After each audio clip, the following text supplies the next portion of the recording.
Halo, kami kelompok 2. Ridwan, Sally, Zaki, dan Ratna. Inilah dia tokoh teladan pilihan kami. Kepada Kepala Kepolisian Republik Indonesia, hormat senjata! Iya, legenda itu bernama Jenderal Purnawirawan Hugeng Iman Santoso, atau yang lebih dikenal sebagai Hugeng. Tak ada yang menampik, Hugeng menjadi polisi teladan dengan sikap kejujuran dan tulus melayani masyarakat. Kami meneladani core value berakhlak pada diri beliau. Berorientasi pelayanan. Pada saat itu, Jenderal Hugeng mengenakan seragam polisi lengkap menemui para pelanggar aturan di ibu kota. Beliau berkomunikasi secara lembut, sopan, serta humanis memperingatkan, meskipun pelanggar aturan tersebut adalah tukang becak. Selanjutnya adalah akuntabel. Hugeng selalu berpesan kepada polisi bahwa jangan sampai dibeli. Telah dibuktikan oleh Hugeng memang dirinya tidak bisa dibeli. Sejak menjadi perwira polisi di Sumatera Utara, Hugeng terkenal karena keberanian dan kejujurannya. Dia tak sudi menerima suap sepersen pun. Barang-barang hadiah pemberian penjudi dilemparkannya keluar rumah. Ada suatu pepatah dari Hugeng. Baik menjadi orang penting, tetapi lebih penting menjadi orang baik. Karena orang penting itu ada masanya, tetapi orang baik itu selamanya. Penerapan nilai kompeten oleh Bapak Hugeng yaitu dengan turut meningkatkan kompetensi diri. Sedari kecil beliau terinspirasi untuk menjadi seorang perwira polisi dan akhirnya beliau menempuh pendidikan di RHS atau Reh Hoge School Batavia.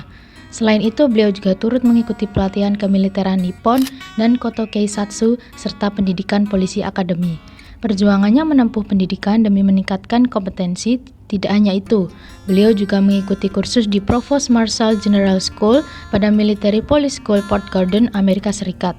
Kegigihannya meningkatkan kompetensi membuatnya menjadi kepala polisi Republik Indonesia yang cerdas.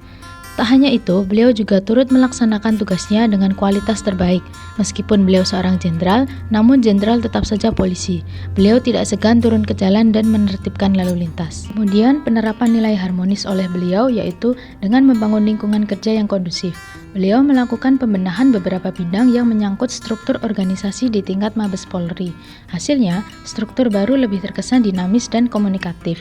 Istilah Angkatan Kepolisian Republik Indonesia diubah menjadi Kepolisian Republik Indonesia, sehingga Polri sepenuhnya berdiri sendiri dan bisa menjalankan fungsinya sebagai pengayom dan pelayan masyarakat. Jenderal Hugeng sangatlah menerapkan nilai loyal. Beliau setia terhadap Negara Kesatuan Republik Indonesia. Pada saat masa mempertahankan kemerdekaan Indonesia, Jenderal Hugeng ditawari oleh teman kuliahnya untuk bergabung dengan NIKA atau tentara Belanda dalam merebut kembali negara Indonesia. Namun dengan tegas, Jenderal Hugeng menolak dan tetap berjuang untuk mempertahankan kemerdekaan Indonesia. Berikutnya, beliau juga menerapkan nilai adaptif. Beliau bersikap proaktif dan terus berinovasi. Ketika menjadi kepala jabatan imigrasi, beliau meminta istrinya untuk menutup usaha toko bunganya, sehingga stakeholder dari imigrasi tidak bisa menyuapnya dengan membeli bunga di toko tersebut.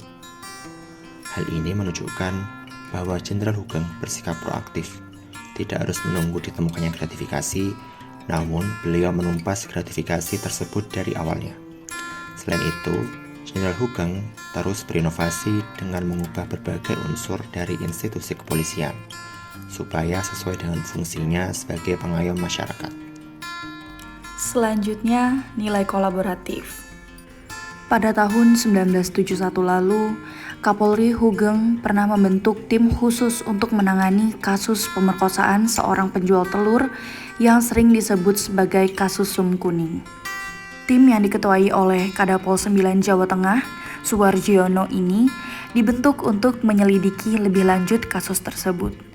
Bahkan untuk memantau perkembangan kasus ini, Hugeng juga melibatkan Komandan Polisi Yogyakarta, AKBP Indrayoto, dan Kapolda Jawa Tengah yaitu Kombes Suswono. Artinya, dalam mengemban tugasnya, Kapolri Hugeng memberikan kesempatan berbagai pihak untuk ikut berkontribusi dan juga menggerakkan pemanfaatan berbagai sumber daya untuk mencapai tujuan bersama.